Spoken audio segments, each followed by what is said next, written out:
জ্বলে পুড়ে খাঁটি সোনায় পরিণত হয়েছে, সেই সাহস বেগম জিয়া জুগিয়েছে আমাদের মধ্যে। সেই সাহস সৃষ্টি করেছেন উনি, ওনার সাহসিকতার জন্য, ওনার ত্যাগের জন্য, ওনার কঠিন অবস্থানে যাওয়ার জন্য, আপোষেরতার জন্য।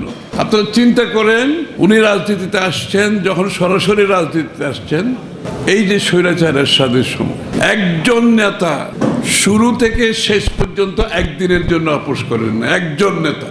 আর বাকি যারা আছে সবাই বিভিন্ন সময়ে এরশাদের সাথে সহযোগিতা করে নির্বাচনে অংশগ্রহণ করেছেন, বিভিন্ন সুযোগ সুবিধা নিয়েছেন।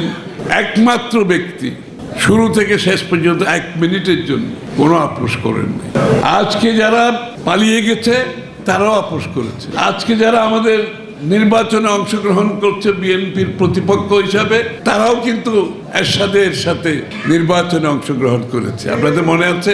একমাত্র বেগম খালেদা জিয়া এবং বিএনপি অংশগ্রহণ করেন। ওই তখনই তো আপোষহীনতার প্রশ্নে দিন জানা যায় গেছে।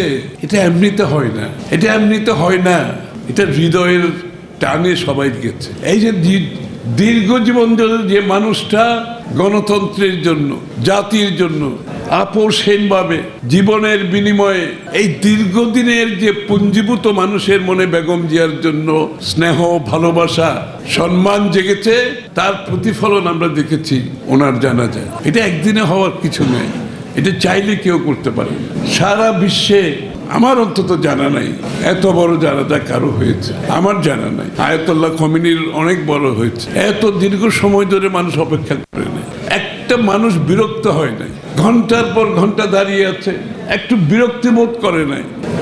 শান্তভাবে আসছে লক্ষ কোটি মানুষ, শান্তভাবে চলে গেছে। একটা ছোটখাটো ঘটনা ঘটে নাই সেখানে।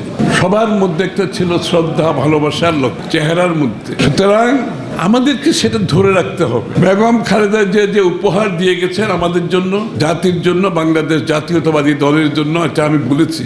এই উপহার ধরে রাখতে হলে আমাদেরকে সেই পথে চলতে হবে।